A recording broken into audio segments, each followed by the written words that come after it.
чакырып кабыл алып ошондо ал киши сунуш кылган, министр болуп иштеп берди. Президент менен телефон менен сүйлөшкөндө ал сен эмне тилиң башкача болуп атат дегенде 4 кишинин фамилиясы бар деди менде. Ошонун бирөө сенсиң деди. Суракка 3 жолу бардым. 3 жолу бардым очный ставкага. Мен неудобный фигура алып калдым да.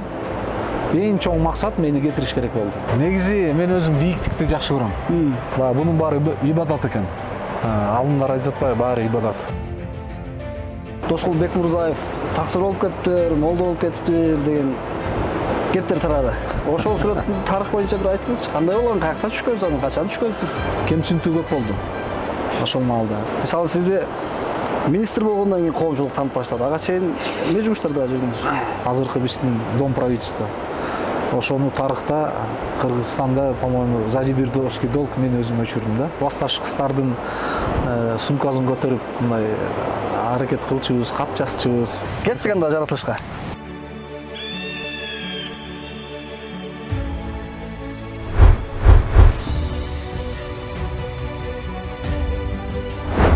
Ассаламу алейкум. Ва алейкум салам. Кандайсыз? Денсаулык иштериңиз жакшыбы? Баары Кудайга шүгүр. Баары сонун.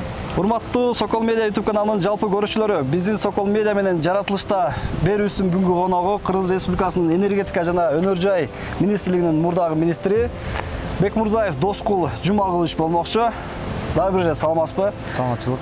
Биздин берүү жаратылышта болгон соң, адаттагыдай жөнөкөй, ачык, болгондо айтып, аябай бир сонун маек куруп бересиз деп ишенип турабыз. Аракет кылайлы. Анда биз маекти бир жаратылышта тоонун боюнда улантсак кандай дейсиз? Эң сонун болот. Кетсек анда жаратылышка.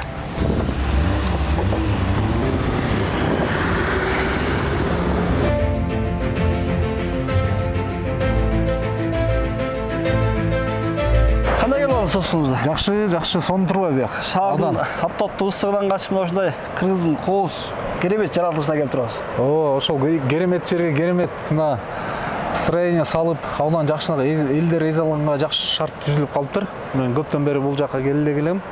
Кубанып атам көрүп. Аудан жакшы. Негизи жаратылышка чыккан адам баласы ачылат. Бүгүн ушу жаратылышка келип, буюрса сиз дагы бир ачылып, баягы жашырган таланттарды дейбизби, өзүңүз жөнүндөгү маалыматтар дейбизби, ошолорду мындай жаратылыш боюнда төгүлүп, чачылып бир жагымдуу маек кылалы. Болду. Жаратылыш сизге жагабы? Бала кезде жаратылышта көп жүрдүңүзбү? Тоодо? Негизи мен өзүм бийиктикти жакшы көрөм. Кичинекейимден эле ошо бийиктикке чыгып, мисалы бала кезде кезүү менен койго тарып калабыз, же болбосо ойноп калабыз. Ошондо тоодун баш жагына, өйдөрөк жакка, дөңгө, бийигирээк жакка чыкканга аракет кылчумун да. Азыр деле ошондой багы жан дүйнөм багы бир ой жүгүртүү, бир жаңы бир нерсени ой калчап ойлоно турган кезде тоого кетип калам. Бийигирээк жакка кетип, ошо бийиктиктен ылдый караганда ылдый карап, ой жүгүртүп, өйдөнө карап. Бунун баары ибадат экен. Алымдар айтып атпайбы, баары ибадат. Ошо Алла Тааламга бизди жаратканыбызга шүгүр келтирип, өзүбүз ушул жаратылыштын бир бөлүгүбүз. Ар бир адам, ар бир инсан бул жаратылыштын бир бөлүгү. Баягы Интернет тармагында айтып барышат го биздикилер мындай бири-бирине тамашалашып. Бул Швейцария эмес, бул Кыргызстан дегендечи. Бул Швейцария эмес, бул Кыргызстан. Ал арчада турабыз. Бул сонун керемет жер мына. Караңыз, арча, кайыңдар, шараккан суу, мындай жаныбыз эргип, сиз айткандай баягы бала кезде бийиктикти жакшы көрөм деп атпайсызбы? Анда мен сиз жакшы көрөм, бийиктикке чыга алам да. Макул. Мына урматтуу көрүүчүлөр, Доскул Мурзакөз биздин керемет жаратылышка келип алдык.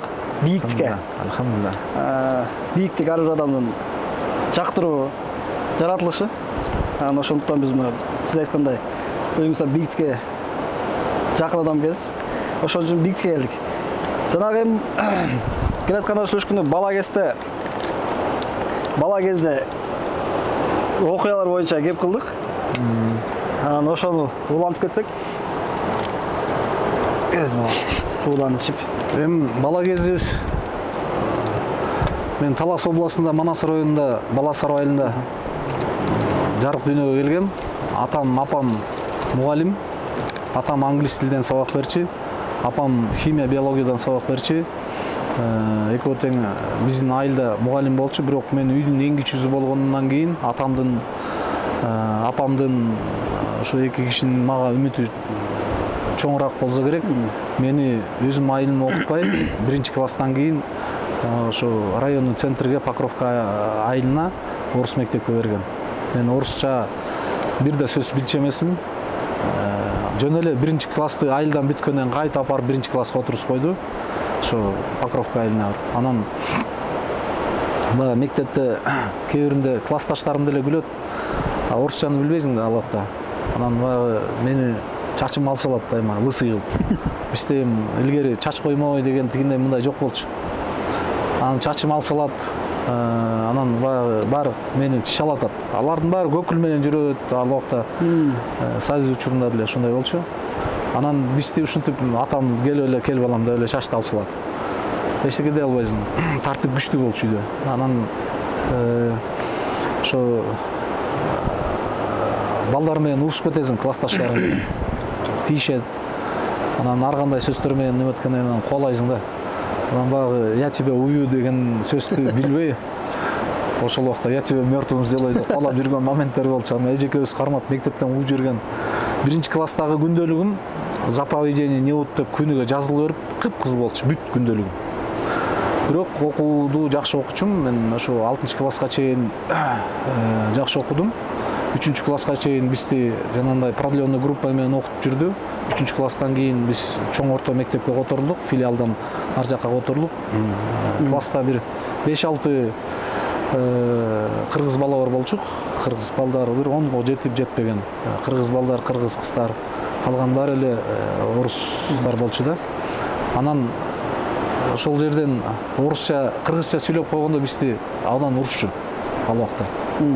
Эмнеге орус мектепте кыргызча сүйлөйсүң деп ошондой окуялар да болгон. Бирок анын баардыгын мен мындай капалык менен же башка нерсе менен кабыл албайм. Ошол убакта турмуштун, ошол убактагы бийликтин өзүнүн багыттары ошондой болчу. Бирок мугалимдерибиз өтө күчтүү болчу. Анан классташтарым да ошо көп мага ушул айлана чөйрө ошол жердеги менин классташтарым, ошо мугалимдерим менин бүгүнкү адам болуп формироваться эткениме чоң салымын кошту да. Тоскун мырза, айтсаңыз, 1-класста келгендеги орус мектепке келгенде өтпөйсүзбү? Ошол убактагы биринчи сезимдер кандай болду? Орусча билбейсиз. Эсте барбы ошол кез? Бар. Эсте албетте бар. Ал күндөр эч качан эсимден кетпейт. Ал күндөрдө ошо жаңы келгенде мындай жанагы Мауглини билесиңер да, мультфильмди. Ошондой эле кылып эле мен бир жуңгулдун арасына алып келип таштап салгандай болду атамчы. Машинеге отургузду, алып келди, мугалим менен тааныштырды. Мен жылмайып күлдүм да, бирок ичимен ыйладым да. Анан мектепке, класска киргизди, класстагылар менен деметип, эчтекени түшүнбөйм. Кемчиликтүү көп болду. Ошол маалда мен орусча билбечимин, садикке да барган эмесмин. Бирок билим жагынан ошол жерде ушу тегеректи восприятие деп коет го орусча. Ошолордун баары Кудайга шүгүр болчу. 20 күндүн ичинде мен орусча сүйлөгөндү үйрөндүм. 20 мен точно билем аны. Ушу 20 күндүн ичинде үйрөндүм. Анткени ызаландым. Мен ушу кантип эле ушу тил билбейм, бук болуп кетчим да. Кээ биринде баягы эжеке урушат да. Орус эжекем болчу. Ошол урушканда бук болуп кетесиң да, сөзүң айта албай эле анын көзүнөн жаш кетип калчу. Ал моменттерде эсимде. Мектепте эң сүйгөн сабагыңыз кайсы сабак эле? Мектепте эң жаман көргөн сабагыңыз? Мектепте эң жаман көргөн сабагым алгебра болчу. Бирок геометрияны жакшы көрчүм. Мен ушу өзүмө парадокс да, бүгүнкү күнгө чейин түшүнбөйм. Геометрияны жакшы көрчүм, алгебраны жаман көрчүм. Анан тарыхты абдан жакшы көрчүм. Тарых, орусча литература болчу. Ошолорду абдан мен жакшы көрчүм. Анан химия апам химиядан сабак берчү. Ушул предметтерди жаман көрчүм да, химияны, алгебраны, ушуларды абдан жаман көрчүм. А жана тарых, ушу саясат, ошол убакта үйдө политэкономия деген китептер бар болчу. Анан атам да англисче заказ кылып газета Москва Ньюс деген англисче газетаны өзүнө подписка кылып бизге алып келип берчү да, почтальон ат менен үйгө алып келип берет. Ошолорду бир сыйра карап, сүрөттөрдү карап, дүйнөлүк саясат эмне болуп атат, тиякта мындай болуп атат, Ливанда мындай болуп атат, Бейрут, Европада тиги, Ирландияда мындай терроризм болуп, ошол убакта эле мен мисалы маалыматым бар болчу ошо газеталар аркылуу. Биздин берүүбүздө да ар кандай суроолорго жооп бериш керек.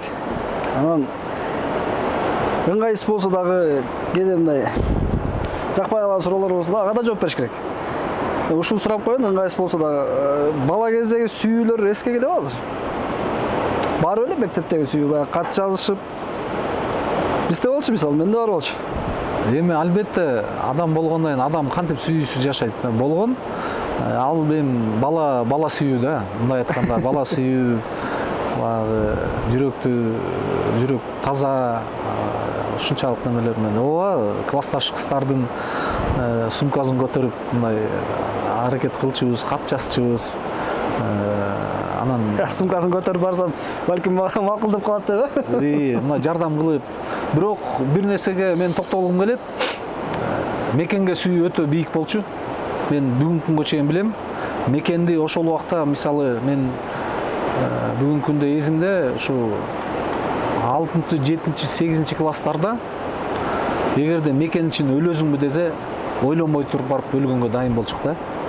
Анан азыр деле биз мекен үчүн күйүшүбүз керек, бирок ал убакта патриотизм өтө күчтүү болчу. На уровне фанатизма. Ушундай күчтүү болчу. Ушу мен абдан сыймыктанчым ушундай дүйнөдө эң чоң өлкөдө жашап атканыма, эң бай, эң чоң өлкөдө жашап атканыма деп абдан сыймыктанчым. Анан кийин тилекке каршы союз таркап кеткенде биз чакан эле мамлекетте болуп калдык. Ошол абдан өкүнүчтүү болду, бирок убакыт өткөндө биз түшүндүк, биздин өзүбүздүн багытыбыз болуш керек, өзүбүздүн көз карашыбыз болуш керек, өзүбүздүн улуттук көз карашыбыз болуш керек. Өзүбүз ушул чоң дүйнөдө, ушу чоң көп элдердин арасында биздин өзүбүздүн ордубуз бар деп мен ишендим. Ошол ишенич менен келатам. Доскул мырза, баягы мекен үчүн сүйүү деп калып атпайсызбы? Окууну бүткөн соң армияга бардыңызбы? Тилекке каршы мектепти бүткөндөн кийин армияга барганга мүмкүнчүлүк болгон жок, анткени ошол убакта союз таркап кетти. Анан мыйзам чыккан, ошо окууга барган, жогорку окуу жайга өткөндөр армияга барбайт деп. Анан кийин ошо боюнча армияга барбай калдым. Жогорку окуу жайга өтүп, ошо боюнча армияга барбай калдым. Жогорку окуу жай демекчи, кайсыл окуу жайга тапшырдыңыз? Кандай кесип болду? Эң биринчиден негизи мени атам раматылык мени ушу Москвага окутам деген. Москвага окутам деп мен 8-чи классыман баштап, 7-чи, 8-чи классыман баштап ошол жака катуу дайындалдым. Өзүмчө дайындалып жүрдүм. Баягы китептерди көп окуп, ошол кайсыл багыт менен мен юрист болгум келген. Юрист же международник дипломат болгум келген да. Ошону кыялданып жүрчүм кичинекеймен. Анан тилекке каршы жана Ош окуясы 90-жыл болбоду. Мен 91-жылы мектепти бүттүм.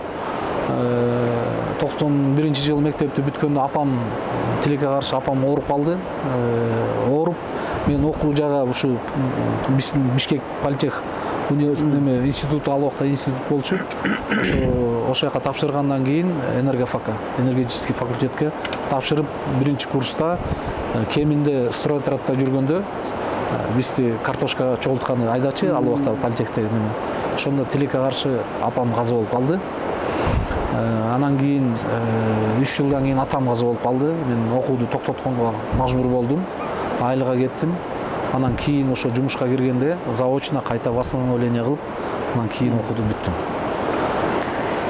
Достумуз, айтсаңыз, баягы сиз министр болгонго чейин кайсы жумуштарды аткарып келдиңиз? Кандай кызматты аркаладыңыз?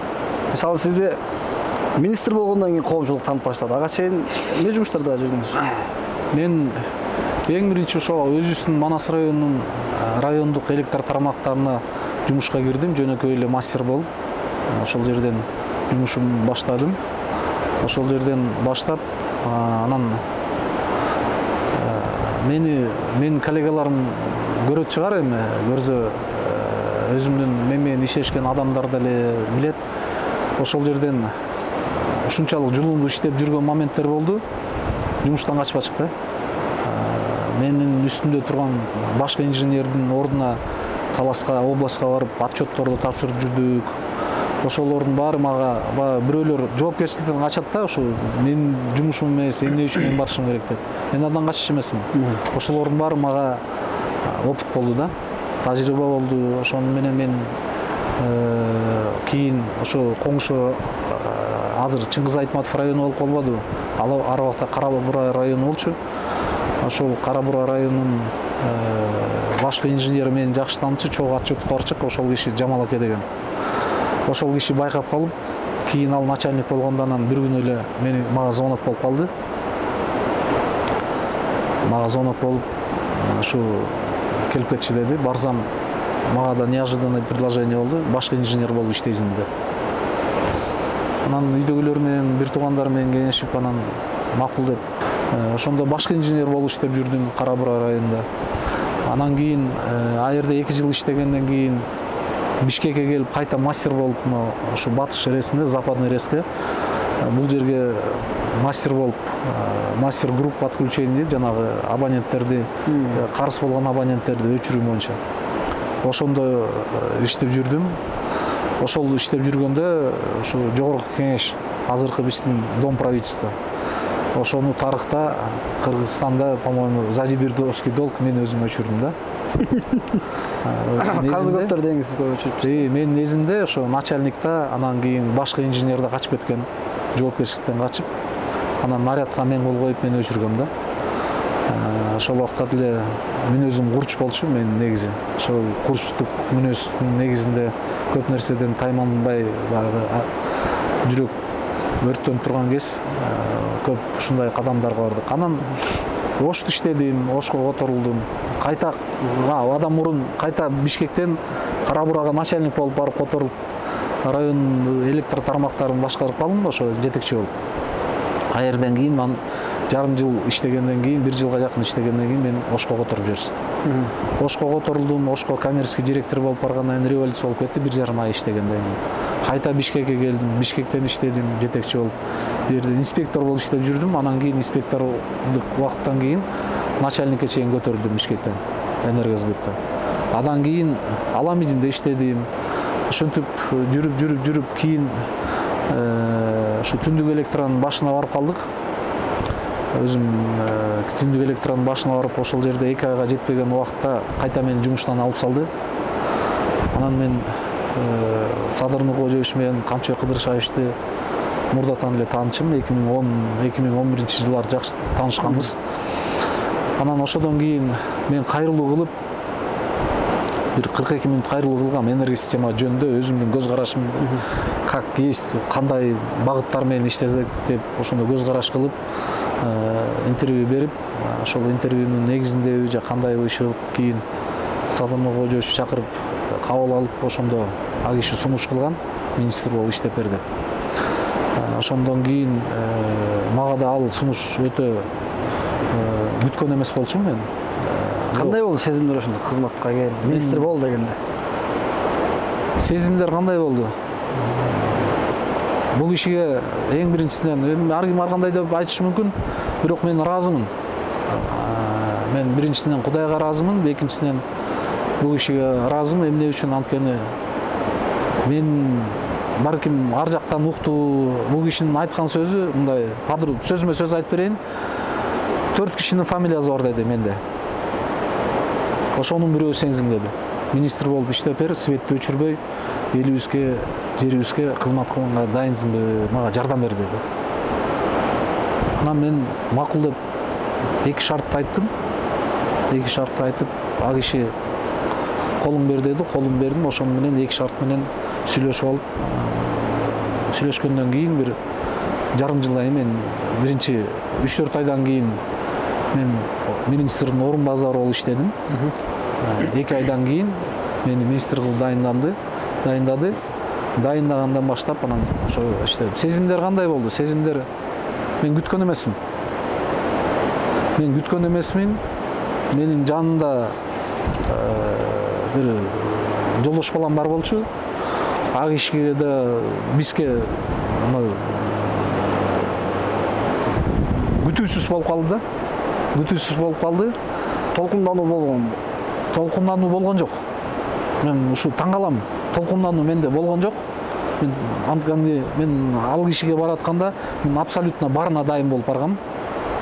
Өзүмдү дайындап баргам. Мен билем көп министрлик кандидаттар мисалы папка кагаздарды көтөрүп барганда мен бир A4 форматтагы кагаз менен ушу системанын структурасын кандай неме көтөрүш керек 2 барак менен эле баргам ал кишиге. 2 барак менен, анткени бардыгы башымда болчу. Мисалы көп информация алганга доступ жок болчу менде. Кийин министр болгондо доступ болду, ага чейин доступ жок болчу. Анын баарын өзүмдүн анализдин негизинде, ошо жумуштук тажрыйбанын негизинде коллегалар менен сүйлөшүп, көз караш кандай болуш керек, энергия система кандай болуш керек деген, кандай багытта кетишибиз керек деген сөздөрдүн негизинде анализ кылып, анан бир чоң жакшы нерсеси постоянно бир системада иштеген адам болбойт экен, жакшы болбойт экен да, адам бузулуп кетет экен. Багы күрөктү жөнөкөй эле мисал, күрөктү кармап же кетменди кармап иштегенде колуң мазалуу болуп калат го, сезимдер да мазалуу болуп калат. Системный человек болуп калат экенсиң. Ошон үчүн системадан тышкары жүрүп кайта келген жакшы экен да. Мен системадан тышкары көп жыл системадан тышкары жүрдүм, системанын кемчиликтерин көрдүм да. Кантип на уровне жөнөкөй мындай бытовой потребитель катары кантип элге жакшыртышыбыз керек, ошолорду системаны кантип өзгөртүш керек, ошол ойлор болду. Ошонун негизинде кийин иштедик да. Анан мен али чейин таң калам өзүмө. Эмне үчүн менде жанымда толкундануу сезим болгон жок. Сиз кызматта турганда кайсы алгылыктуу иштерди жасай алдыңыз? Жана пландаштырган кайсы иштерди аткара албай калдыңыз? Эң биринчи мен көздөгөн ошол мен интервьюмда эле бар. 42 минут президентибизге Камчыбек Кыдырышевичке кайрылган интервьюмда көп маселелерди айтып кеткем. Ошолордун көпчүлүгүн 90%-ын аткардым. Анткени энергия системаны эң чоң биздин энергия системабыздын реформага мен жетиштим. Реформаны жаңы бүтүрүп нукка салып баштагандан кийин мен жумуштан кетип калдым. Эми ал өзүнчө тема. Бирок мен өкүнгөн жерим ошо мен баштаган проект, ошо Баласаруу ГЭС, ошо Садыр Нуркожоевичтин демилгеси менен, ошо президентибиздин демилгеси менен, ошо колдоосу менен баштаган проектти аягына чейин бүтүрбөй калдым да, жетишпей калдым. Ошол өкүнүчтүү, мен өкүнөм. Бирок ар бир өкүнүчтүн артында бул адамдын, Алла Тааланын буйругу бар. Анан сыймыктанганым ошо Бишкекке жаңы рейс салып кеттик, Ошко жаңы рейс салдык, жетиштик. Ошо жөнөкөй электромонтерлордун жүрөгүнө чок салып, от күйгүзүп, аларга надежда бердик, үмүт. Ушу келечекте биздин энергия система, өлүп бараткан энергия системаны жандандырганга мен ойлойм, салымымды кичине да болсо коштум деп. Адан уялбайм. Ар кандай сынчылар эртең бул интервьюну укканда кошумча кылып, көрө албагандарбы же ичи ачышкандарбы коюшу мүмкүн. Бирок мен сыймыктанам. Ушул оор моментте, ошол убакта Токтогул ГЭСинде 4 агрегаттын 1 агрегаты иштебей турганда кыштан аман-эсен алып чыгып, ошол жалгыз менен эмес, эми бул Алланын буйругу. Менен башы 10 эсе мыкты иштеген адамдарга буйрубай калган. Ошол бизге буйруган экен. Мен ошого сыймыктанам.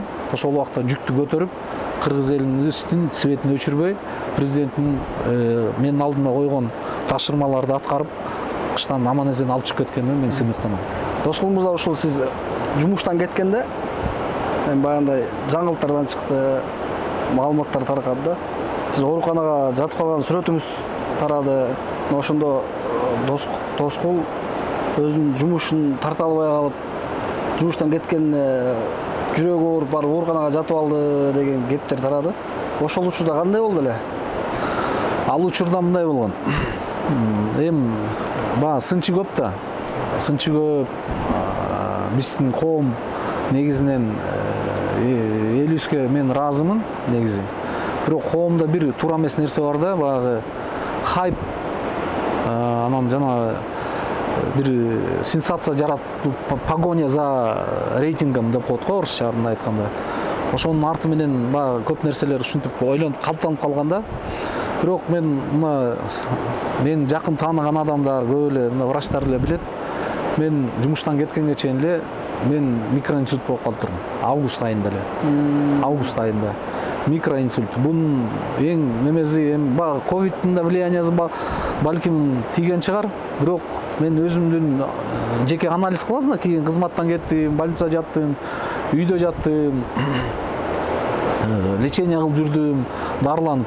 Анан ошондо анализ кылганда менин распорядок деп коет мындай. Эртең менен туруп жумушка кетип, жумушты иштеп, кайта неметип 24 саат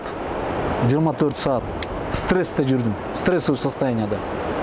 Баягы ушул системаны оңдоп кетейин.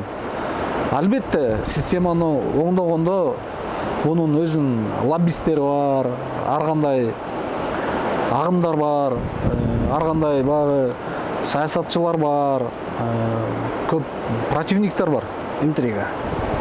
Интригадан да мурун ошонун калыптанып калган системанын, буга чейинки чирип калган системанын өзүнүн авторлору бар.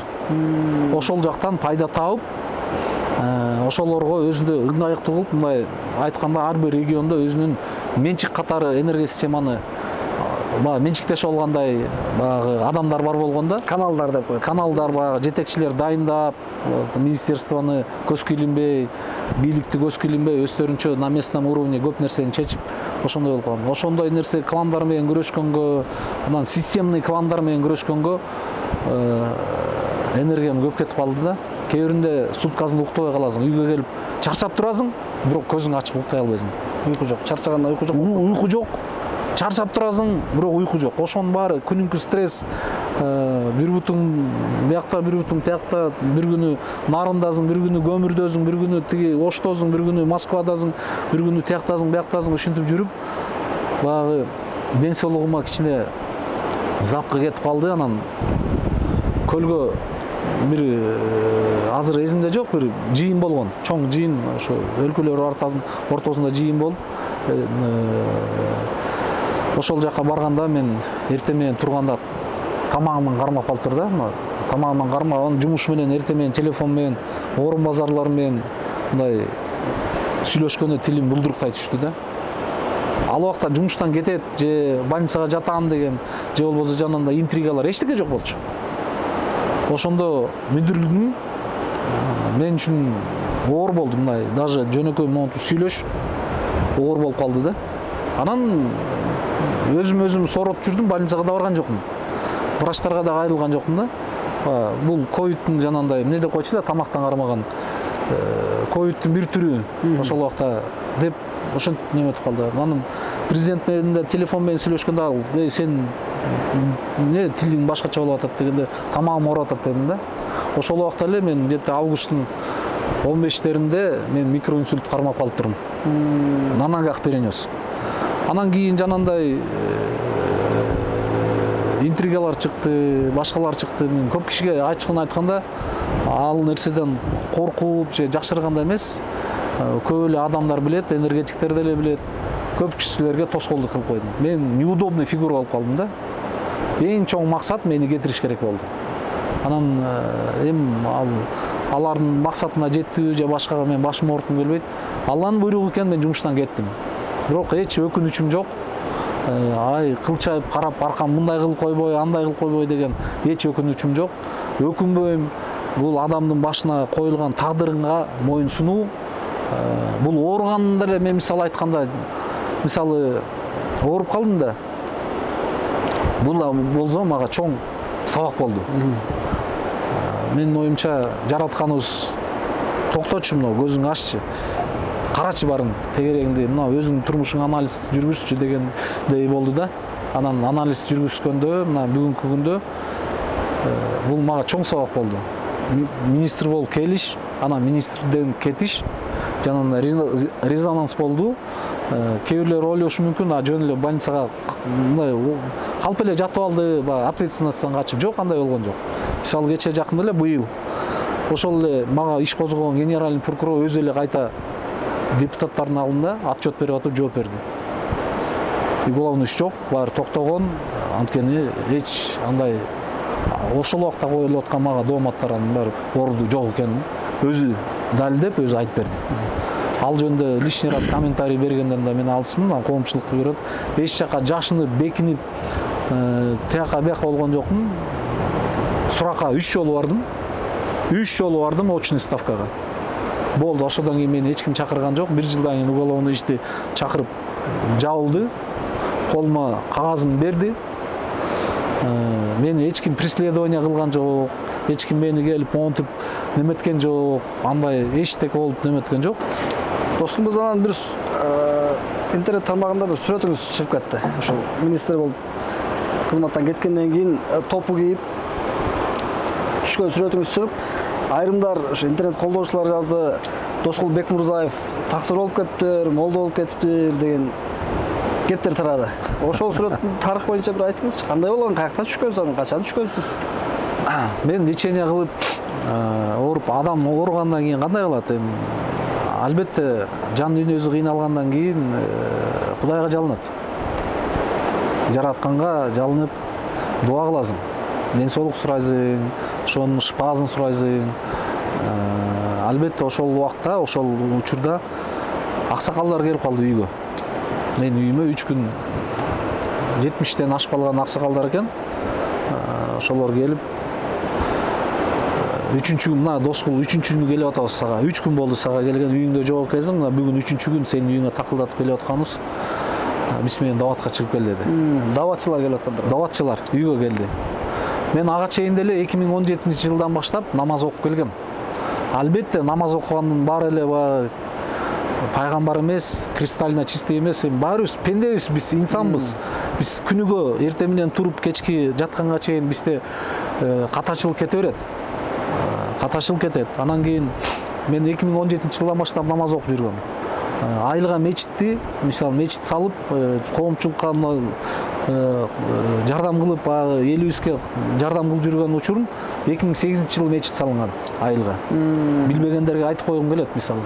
Ошол убакта эле айылга көп илгертен эле колунда бир аз Алла Таала мүмкүнчүлүк бергенден баштап эле жолго жардам берип, жол салып, суун чыгарып, бир эле айылма эмес, башка жактарга да көп ошо колунда жок адамдарга жардам берип, мүмкүнчүлүктөрдү мен деле өтө мындай байып кеткен мындай адам эмесмин, мен деле орто катмардагы эле адаммын. Ушундай эле кредиттерим бар, эл катары иштеп эле жүргөн адаммын. Бирок менин жүрөгүм ачык. Анан ошолор мени даватка чакырып кетишти, анан үйдө жөн жатканча даватка барып келейинчи, мен көрөйүнчү дават деген эмне экенин.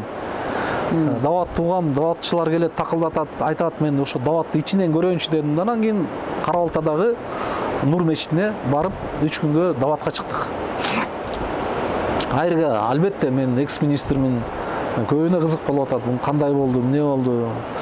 Анан ошол жерден мындай ошол убакта деле ойлоп жүрчүмүн, мен таң калыштуу эчтекем жок деп. Бирок мен ал жерге барганда бир нерсеге таасирленип таң калдым да. Ошол жердеги жаш балдар мен имамдарга же болбосо мечитке таң кала турган эчтеке жок. Мен ошол жердеги жаш балдардын тарбиясын көрүп, талим тарбиясын көрүп, ошолордун бири-бирине кылган мамилесин, ошо ата-энелерине баягы окуп бүткөндөн кийин ата-энелерине барып дават кылып келип, анан ошону баян кылып айтып берип аткандарды көрүп, шунчалык таасирленип мен ыйладым, отуруп алып ыйладым. Биздин коом, мен булакка чейин баягы баарыбыздын эле балдарыбыз бар, коомдун арасында жүрөбүз. Бирок биздин коом башка нукта кетип баратканын көрүп да. Ошол жерге барып, мен жанагы жаш балдарды көрүп, биздин келечегибиз бар. Ушу Алла Таалам бизди жакшы көрөт экен. Ушундай уюмда жакшынакай, ушундай тарбия алып аткан балдар бар экен. Аудан таасирленип отуруп алып ыйладым. Анан даватка чыккан ар бир адамдын жүрөгү тазаланат негизи. Бул жакшы. Мисалы мен андан эч угрозаны көргөн жокмун. Башка факторлордон коркуш керек да. Анан ошол жерден барып таасирленип өткөндөн кийин ошол мечиттин, медресенин операторлор келип интервью берип коюшпу, өзүбүздүн внутренний пользованияга деп неметип калды.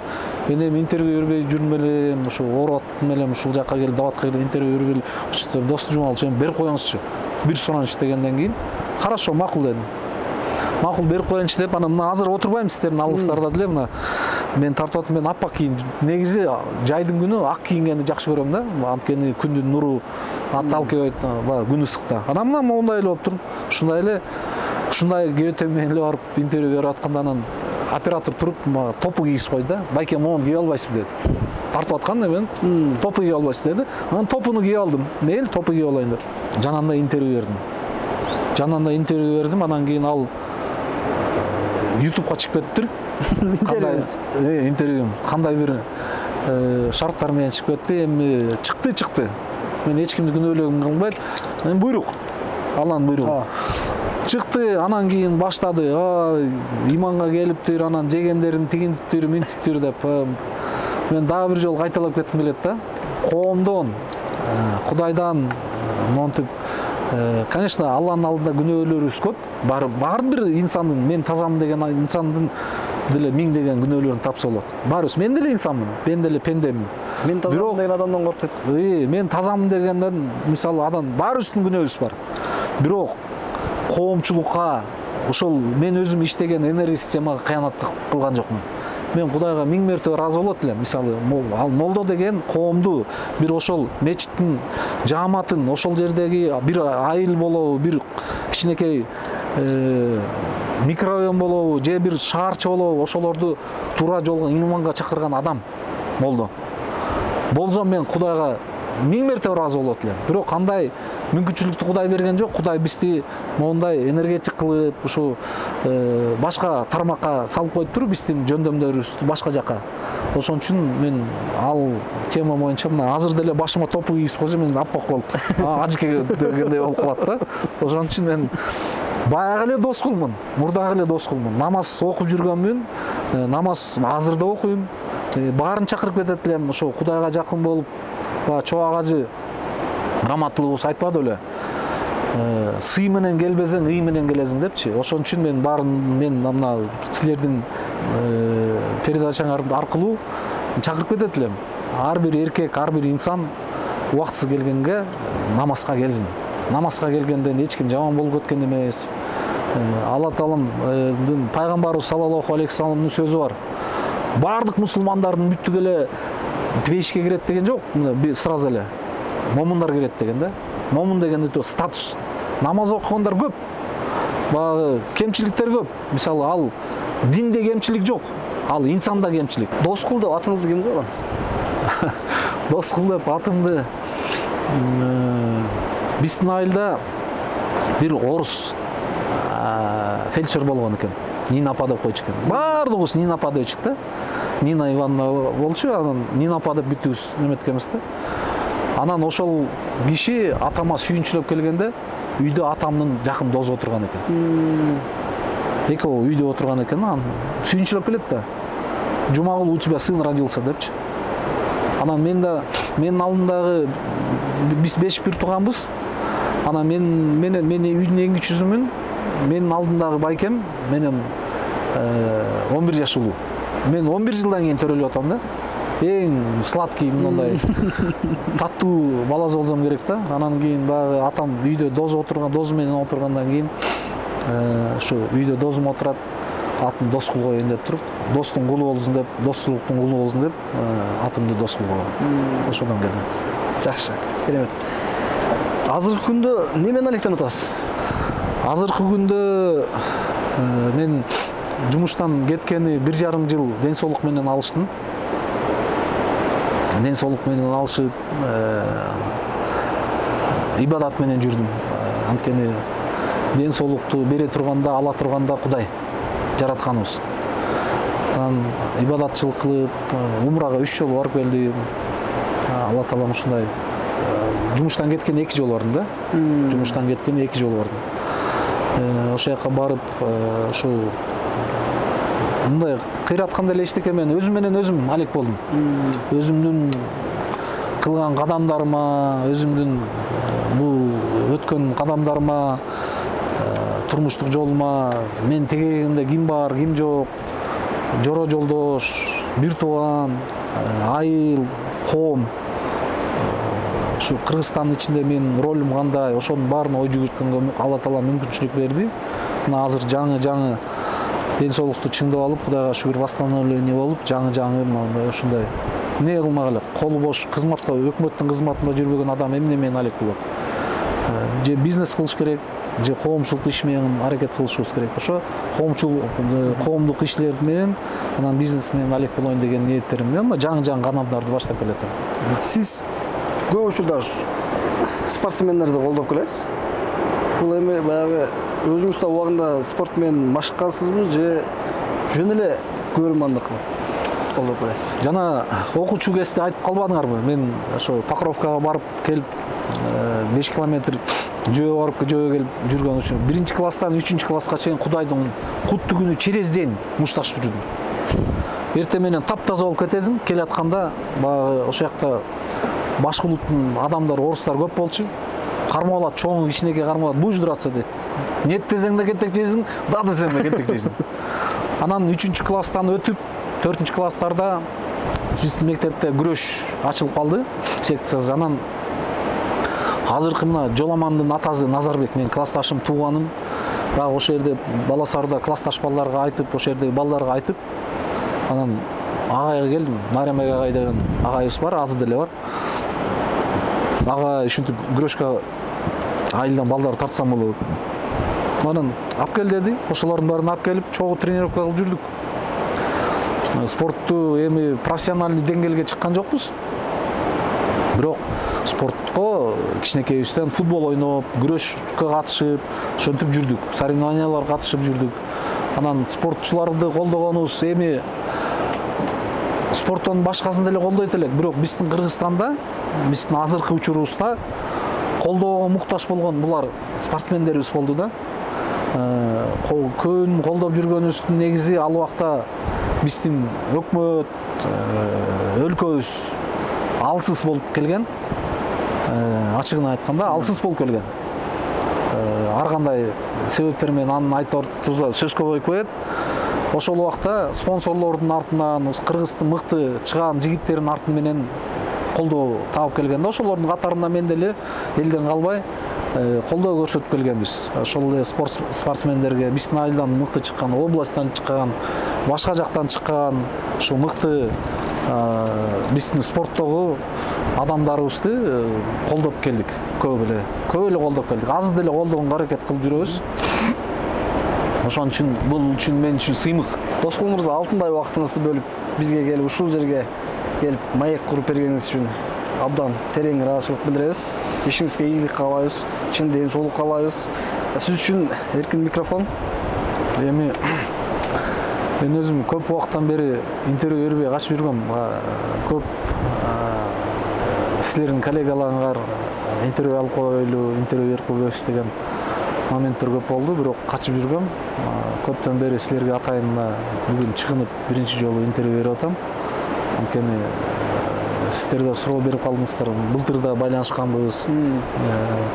Сиз менен телефон менен. Ошондо коомчулукта ар кандай суроолор болуп атат дегенде мага да көп кишилер айтты да, ошо бир чыгып интервью берип койсоңуз жакшы болот эле деп. Анан менин оюмча бүгүнкү интервью негизинде мен колуман келишинче унутуп калбасам көп эле нерсеге токтолгонго аракет кылдым мындай. Анан сиздерге да рахмат. Чоң рахмат. Урматтуу көрүүчүлөр, биздин Сокол медиа менен жаратылышта берүүбүздүн бүгүнкү коногу Кыргыз Республикасынын энергетика жана өнөр жай министрлигинин мурдагы министри Бекмурзаев Доскул Жумагулович болду. Кайрадан көрүшкөнчө сак саламатта туруңуздар.